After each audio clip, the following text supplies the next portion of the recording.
Hello, screenwriters, and welcome to Writing for Screens, Screenwriting Step by Step, episode 35. This is mislabeled. I apologize. 35.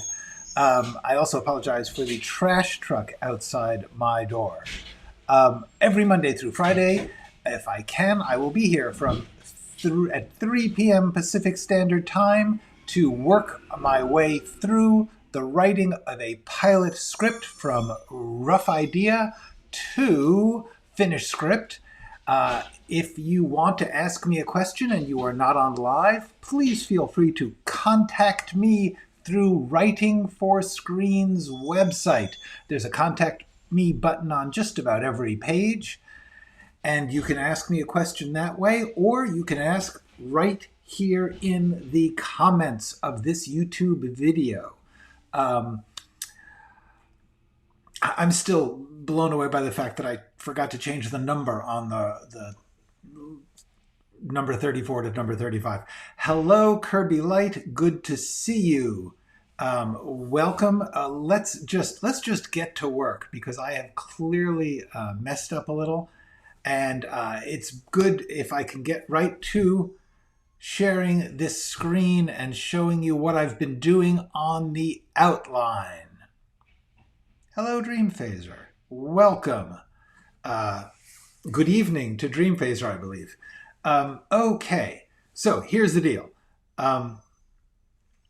We are going through the outline and trying to get rid of these questions and undecided items so that we have a plan for how to write the script. We have actually made a lot of progress. For one thing, we used to have 18 pages. Now we got 15. So I am reducing the thing. Second of all, we are starting to develop really solid descriptions of scenes. And now we have gotten, we got more people here. Hello, 234 Pika Pika. Hello, Alex Almaguera. A newcomer, I do not know you. Hello, OVG. We got a ton of people here to work through the outline. So last time we got up to this point, to George's death, and then we got to Madeline's arrival. And today I just started to go through and just make some decisions because that's really the point. All of writing is making choices. It's just that simple. You've got a bunch of possibilities and you need to make a choice.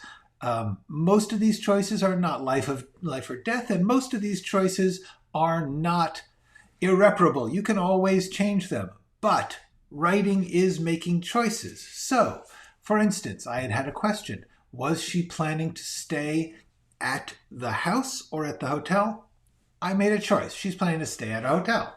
I made another choice. I said, when is this happening? And I decided it is the end of the same day the body is found. In other words, this was an emergency. They called, they said, your ex is dead. He left instructions for you to take his estate. And she drops everything and races to the place. She's not that far away. She is somewhere like New York City or New Jersey, and this is taking place in Pennsylvania. It's doable. So then I made some other choices. The main one I made here is I wanted to give the scene an ending that helps us with Madeline. The point of this scene, when it really comes down to it, for every scene that you write, there's one thing that the scene is about, above all others. There's a lot of things that are happening in the scene, but when you really get down to it, there's one thing. And in this case, the point of this scene is to introduce Madeline. That is the key to this scene, and therefore I wanted to end it with a defining moment for her. She enters the scene. She's been thrown in the deep end. She's in shock. she's behind and she's being rather attacked by this local cop who is pissed off at this whole case. And so I wanted to end with a defining moment for her. And I was trying to figure out, what is that defining moment? Some more hellos. Hello, Matthew. Hello, Wolf. So the defining moment, I thought, what is it? And then I thought, you know what? And this is really important. Sometimes the obvious answer is the right answer. The most obvious thing is if our main character is going to show up and at first she seems a little retiring, afraid, confused, but then she needs to stand up for herself. This is our hero, our main character. And therefore, I just made the obvious choice. She does it. She comes in, the cop starts to get on her case about what a jerk her ex was, and at the end of the scene, she stands up for herself. She says, hey, I didn't have to come here. I don't know what's going on.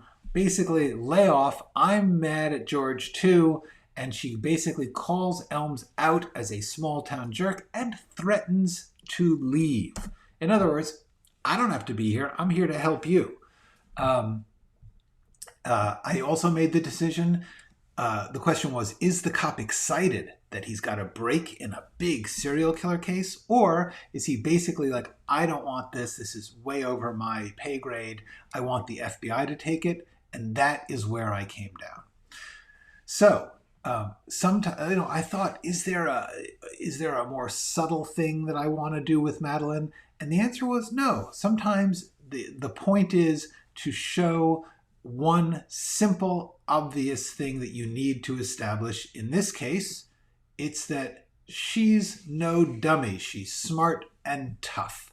So,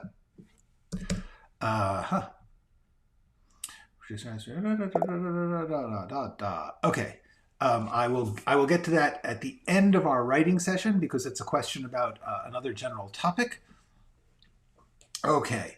I have left the question of, is Xena calling or texting or emailing her during? But in fact, no, I'm not going to leave that as a question because it is. Xena is calling, texting during this, and she is not answering. Okay. We will move that because that is not the end. That is the middle here. Okay, so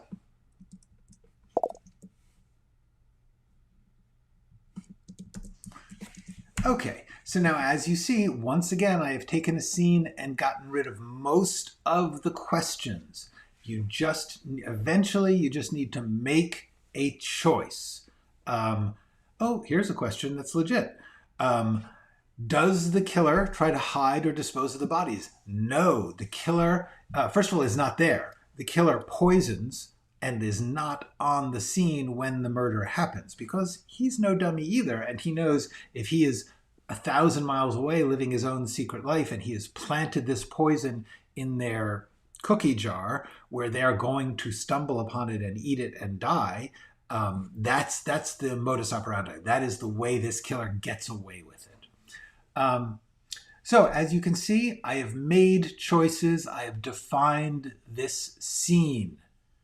And that brings us to the killers leave. The cops leave and Xena calls. And now, once again, I tried to just answer some questions for myself, get rid of that pink, make decisions. The decisions are, Xena was George's friend and confidant. In fact, that is her way of dealing with people. She's always the confidant. She's always the friend. She's always very open and vulnerable and naive and idealistic, which makes people trust her. And then actually she's manipulating them.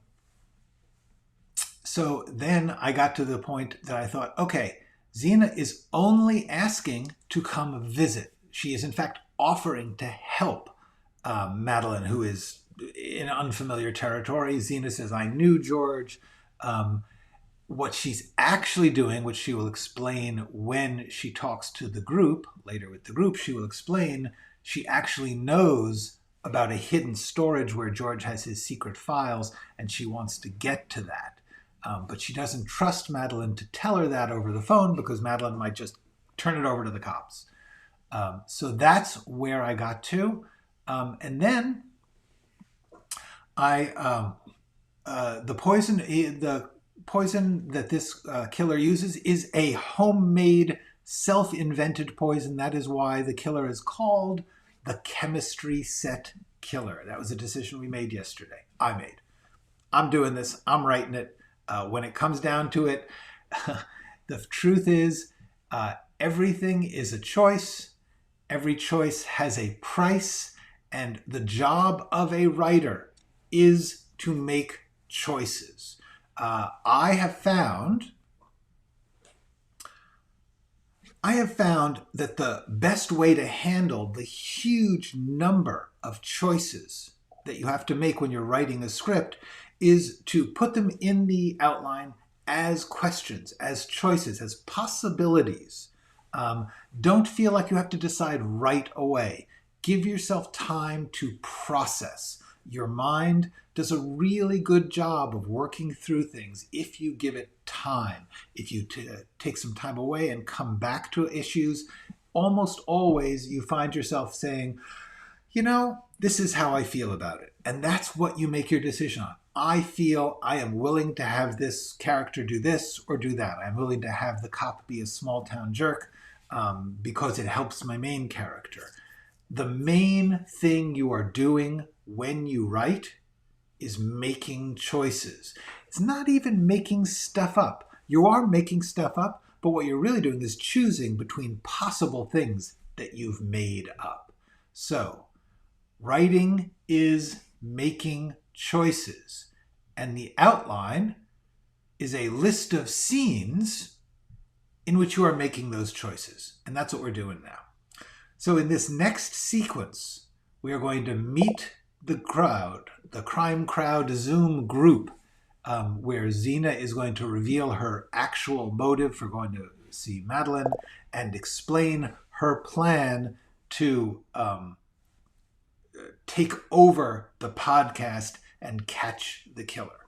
So this scene is going to be broken up into a bunch of beats because we're covering a lot of territory. The point here is that we are meeting the group. The group is crucial to this story. The hook of this story is there's these amateur detectives who come together online, and this particular group of wannabe detectives, sort of oddball characters, are going to attract the attention of the killer they are trying to catch, and then he comes after them and the stakes go up. That's the hook of this. That's the story in a nutshell. If you had to say, I got that elevator pitch, that one line, what is this about? And it is important to have that in your head, to say, I know what this scene is about. I know what this episode is about. I know what this show is about. This show is about a bunch of two people who get dragged into this bunch of wackos who are hunting a killer, and the killer starts to hunt them. And so these people who are actually not in the group find themselves being part of the group and having to work with the group to solve the case before the killer kills them. Okay. So, in the group, I'm sort of broke it into sub-scenes here. The first one is, most important, we're going to meet Norman. I'm going to add in here more Norman stuff, which seems to have slipped down to another part of the outline, and I'm going to have to go find that and drag it up here. Then I changed the name. One of the things I did was, in order to just get the process started, as I've said, I believe the easiest way to make choices is to not feel like you have to make it at the second that you come up to the choice for the first time. Give yourself time. Write down possibilities. So what I did to break the ice for names was I took a bunch of names, the last names of cinematographers. Just why not? And so this character was called Kanji after Darius Kanji, the amazing cinematographer of Seven, and recently the Apple TV series Lissy's Story. Darius Kanji is an amazing cinematographer, so I used his name, but let's face it, it's way too distinctive a name for this. So I wanted this guy's name to be more clunky American. And so he is going to be one of these, Claude, Carl, or Clyde, and Dundosky. Dundosky, I wanted a sort of American name that was clearly immigrant, Eastern European immigrant, which is a lot of Pennsylvania has Polish and Ukrainian and Eastern European immigrant families. So I thought, okay, we're going to make that this guy's name. Although I think he's actually not going to live there. He's going to live further down river. But anyway, the point is, I gave him a name. I made a choice. And then, now we got a couple more characters who I have not yet named. And then we've got Xena proposing to take over the podcast. This is all stuff that I've reorganized since the last time I went through this outline. So right now, let's see. Okay. Got a couple of questions here. Alex is asking, why does he make his own poison? It isn't very practical.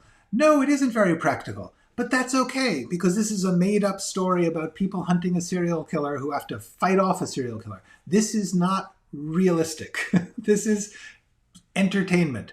And so therefore, yes, I wanted the serial killer to be unique and special and very distinctive, which is why he does something that is not very practical. Is he a perfectionist? Yes, could easily be. And then why doesn't he read a book on track down a substance that can't be traced?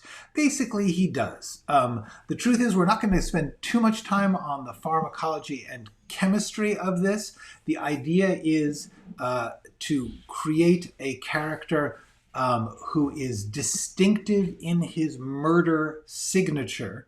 And I wanted a type of murderer who is not the average serial killer. Most serial killers shoot, stab, or strangle. And the truth is, I wanted somebody a little more likable. Somebody who does something which seems like it's sort of Hannibal Lecter-y, sort of an intellectual game. Later we will find out that he is much more reprehensible. But our first impression of this guy needs to be, oh, fun. It's a fun serial killer.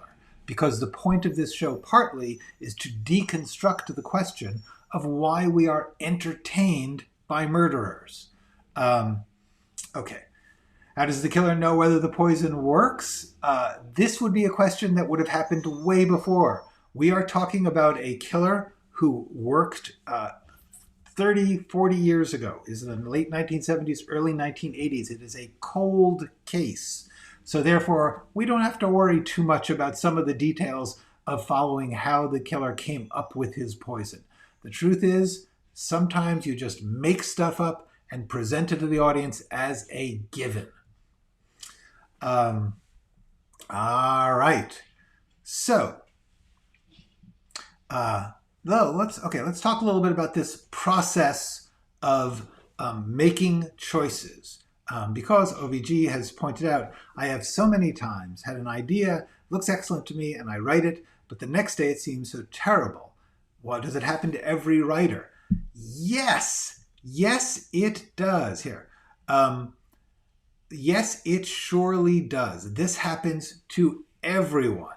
That is why I recommend making it a part of your process to give it time, to give it steps. Because if you are prepared for that, if you're saying, I'm going to work on something and then I'm going to look at it again with a new perspective, because your brain sort of does a rinse every night. Your brain, when you step away from a project and then you come back to it, you see it slightly differently. That is a good thing. If your stuff always seems terrible, that's a different question, because then you are being too hard on yourself. That is, if you come back and you look at it and some stuff is good and some stuff isn't, then you're doing okay. If you come back and you look at it and everything is perfect, that's probably a problem too. It's possible. It's possible that you are a perfect writer who never makes mistakes. I'm not going to say you're not, but the odds are you are going to have some things that when you look at later, you sort it out. The biggest point I want to make about this is build that into your expectations. Say, I'm going to set out a couple of choices, or I'm going to set out what they call a placeholder. I put placeholder names. Most of these names I know will change, but just in order to get the water flowing, the river flowing of ideas, I put down some names. And then you can start to look at it by coming back to it after time. And what happens is when you're writing, your brain is actually pulling stuff from inside itself. The things that you watched on TV yesterday, the feelings you might be having that day about whatever else you have to do, all of those things are subconsciously the ground from which your decisions come. And one of the things you want to do is not rely too heavily on any one moment. There will come these inspirations. You'll make a choice and it'll be like, that's great. I like that. The important thing is to get used to putting stuff down in rough form, stepping away, and coming back. And that is how I've been doing this outline. I put down very, very rough ideas. I frankly threw down everything I possibly could, because you never know what will hold up. And then I stepped away and I came back to it. And that is what I would recommend. Everybody does it differently, but every writer that I know of has drafts. You take steps. You put down a rough version of something and then you come back. And if you think about it, like if you were composing music and you were sort of playing stuff out and then thinking about it and noticing the parts that work and the parts don't. If you were drawing, you would do a rough sketch. You wouldn't try to get everything perfect in one corner and then work out. You would do a rough sketch, get the basics, and things start to click. That's really the important thing. Things click. Some of them you just say, I like this. I think this is worth doing. I've made a bunch of decisions in this story so far. Decided to have Norman and Madeline be a certain age. I decided to have them sleep together early in the first episode. I decided to have the killer be a chemistry set killer who poisons people. These are all decisions. They could be good, they could be bad, but eventually you define your work by making choices that you like. And yes, while we're doing this, it could be telling of his psychology, that he doesn't want to be like everybody else, and he learns from the other killers before him. Absolutely. And this is something that they would discuss.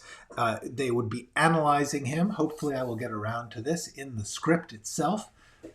But clearly the killer wants to be noticed. He is doing stuff that is so distinctive that he wants to be noticed. He doesn't want to be caught, but he wants to be noticed. And that is sort of a theme that is going to work into the theme that Xena is driven by, which is she wants attention. The question of attention, the question of wanting attention is really key to this story. Most of this stuff is not going to come up in the pilot script, but it is important that I start to think about it so that I know what the point is of this show as a whole. Okay, so now let's start to just do some questions, a few AMAs. So let's go chronologically, which means I'm going to go back to Kirby. Kirby asked, a producer asked me for writing samples a while back, and I wasn't sure what that was. I sent 2 short films I wrote. My question is, what is a writing sample and what constitutes a good writing sample? When called in for a meet and greet with producers, etc., what are good things to say and not do in the meeting? Wow, these are actually huge and important questions. I have to think about whether or not to. I think I'm going to actually answer these next week in a full once a week. I'm going to stop doing the writing and I'm just going to do a full ask me anything. So I think Kirby's questions about writing samples. I'm going to actually take a little screenshot of these questions and make them a source of that. So Kirby, I'm going to answer those two. They're just big and wonderful questions that I want to really think out the steps that I can answer for. So let's get to another question, which is, how do you approach writing about characters that are different when you from what you can find in yourself? For example, a certain traumas that have never experienced or character traits, how do you stay credible? This is partly just a question of learning to relax into being an artist. The truth is, we all, hopefully, if you have any, if you're not a sociopath, you will have the ability to imagine someone else's feelings. We all do that to a certain extent now and then. We say, oh, what is it like to grow up in a war? And so the artist, the writer, your job is to dive into that, to really stop and frankly, on paper, say to yourself, what is it like to be this character? That is an incredibly important question. Let me see. I think I wrote that down somewhere. Anyway, yeah, the question, what does it feel like to be them? And so the thing you want to do is get specific. Say to yourself, how would I feel if I had this trauma? How would, if I can't imagine it, it's too big. Think about what, like growing up in a war zone. What is a war zone like? And then think about the noise, think about the smell, think about the deprivation, think about the fear, and just focus on those feelings for a bit and try to imagine your character's life. Actually sort of put yourself into their life for a minute. Ideally, you get to where you can do that fairly flexibly. It's sort of like improvisation. That is what a writer does. You actually put yourself into the shoes of each character all the time. Whenever you write a line of dialogue, you're kind of jumping into their head and thinking, what would I say if I was them? If I was feeling frustrated or angry or in love at this moment, and I was under these circumstances and I was the style of person I am. Like some people are passive aggressive and some people are just plain aggressive and some people are thoughtful and some people are comical, and whatever you choose for this character, you try and get into that mind. You say, are they going to make a joke or are they going to stake a claim and bully the other person? That's how you do it. Line by line, scene by scene, moment by moment, but also big picture. What is it like? For instance, in this, Madeline. I know that Madeline is someone who, when she was young, she was a musician and she married this guy and they were living the rock and roll life, and it went bad and scared her. So what Madeline is now is scared. She is someone who has been scared too straight for a long time. I can think about what has it been like for me when I got scared, when I was thinking I went to a new place and I wasn't sure if a neighborhood was safe or not. And so everything was something where I was very cautious. I'm putting myself and that feeling into Madeline's situation and saying, Madeline makes every choice based on fear of her own wildness. Once I have that sentence, that idea, Madeline makes every choice based on the fear of her own wildness, her own wild persona that she used to have. I can start to think, what is this like for her? When she walks into that room and the police are there and there's been a tragedy, her first instinct is to be apologetic and respectful, and only when the cop really mistreats her does she stand up and let her wild side come out a little. I hope that's helpful. The answer is, the question is, how do you approach writing about characters that are very different from yourself? And the answer is, as different as anyone's life may be, we are all human. And I believe there are certain human feelings and experiences that are pretty much imaginable by all of us. The other thing you can do is research. The internet is a wonderful place. So many people spill their guts on the internet. There are so many, memoirs and stories of what it was like to grow up living on a houseboat or living on a farm or living in the desert. You can find photo essays and you can look at people's snapshots online and get a sense of what is it like to be in a different life. I always do a lot of research after I've made some choices. I try and just explore, spend a half an hour reading about or hearing interviews with people who have lived something of what you're trying to write about. Yes, exactly. Go on online forums, ask nicely for people to give you insight and feedback. If you're too shy to ask, you can just snoop, you can just lurk. I once wrote a movie about a woman with anorexia and a woman who was obese, and they become friends. I am not a woman. I have not got anorexia. I am not obese. And so I needed to spend a lot of time on online forums reading the conversations of people who were not me, to try and imagine, well, I may not be that, but I can understand this feeling they're talking about. I can understand feeling frustrated or frightened or angry. I can understand feeling self-loathing. We all feel all of those things sometime. Okay. Are those victims specific people? No. I had decided earlier that one of the ways he gets away with this is he chooses apparently random people. He will actually have a secret way, which we will find out in the middle of the show, but there is no connection between the people he chooses. I think it depends on your empathy levels. Maybe read clinical analysis.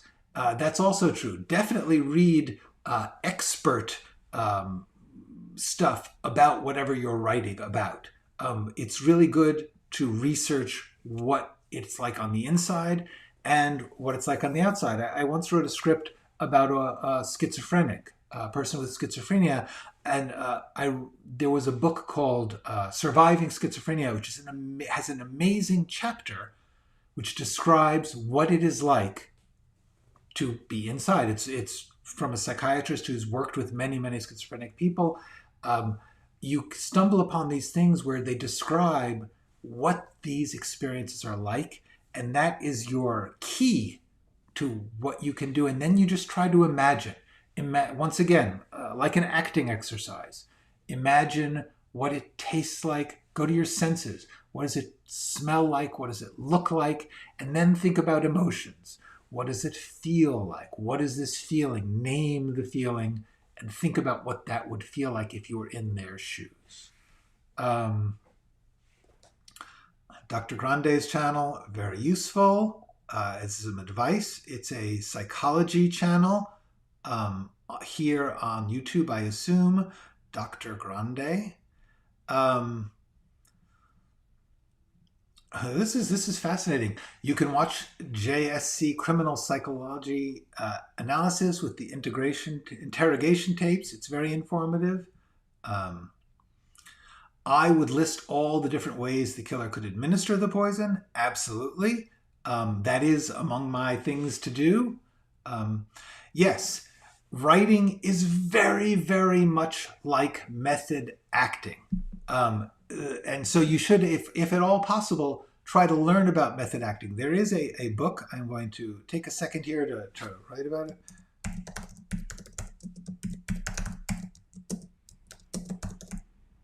Directing Actors by Judith Weston. Okay. I cannot recommend this book highly enough. Let's do this. Okay. I really, really suggest that all of you try to find a copy of this book. It will at first seem like it's not relevant because it is a book written for directors on how to work with actors. It seems like the script has nothing to do with that, but in fact, everything that they are doing is based in the script. And by doing that, by understanding how they work with the text, with the choices you have made, it really helps you to understand how to make them. Furthermore, the process by which an actor has to reach into themselves to find emotions which are not theirs is crucial to a writer. And the process by which a director helps shape that is crucial to a writer. Once again, I'm just going to say it. Directing Actors by Judith Weston. You have to translate in your head. You have to say, okay, this is not about writing, but in fact, if you read it with a writer's mind, if you say, how does this apply to my writing? You'll find big sections of this book are really, really informative on how to be a great writer. Okay. Maria's saying, catching the end. Yes, alas, but how much actual research should go into a pilot or versus a feature film? Well, really, that's not a versus. That's an any project. How much research should go into any project? And the answer is as much as is creating new and exciting things to write about and not making you not write. That's the key. Writing, research is a fine balance. If you are doing research instead of writing, then it's bad. If you are doing research around the writing, before the writing, after the writing, and letting the things you are learning in the research bubble up into the writing, then honestly, there's never enough. The one thing you don't want to do is put off writing while you research. Even if it's a matter of just saying, I'm going to write a little bit, research a little, write a little bit, research a little bit, like checkerboard it. Like very often when I'm working on this, I'll say, I'm going to write a bit. I get a question. I spend 5-10 minutes researching something, and then I go back to the writing. Nothing matters if you're not writing, if you're not making the outline or writing the notes to yourself or writing the script. The research should not be all before you write. It has to happen while you write and to a certain extent after you write. The truth is you can do a lot of research after you have your outline because that's when you know what to research. I mean, I came up with a lot of things during the process of outlining that I then threw away. If I stopped and fully researched each one of those things, I would be totally wasting my time and in fact throwing the outline off. Okay, so in this way, we have killed 40 minutes. We have filled up a marvelous 40 minutes of work together. And I think it's going to be pretty much time to stop. Yes, Maria, I also cannot wait to do the private coaching session, which we will be doing. In the meantime, all of you, I hope this has been helpful. I hope you tune in again next week and go write something.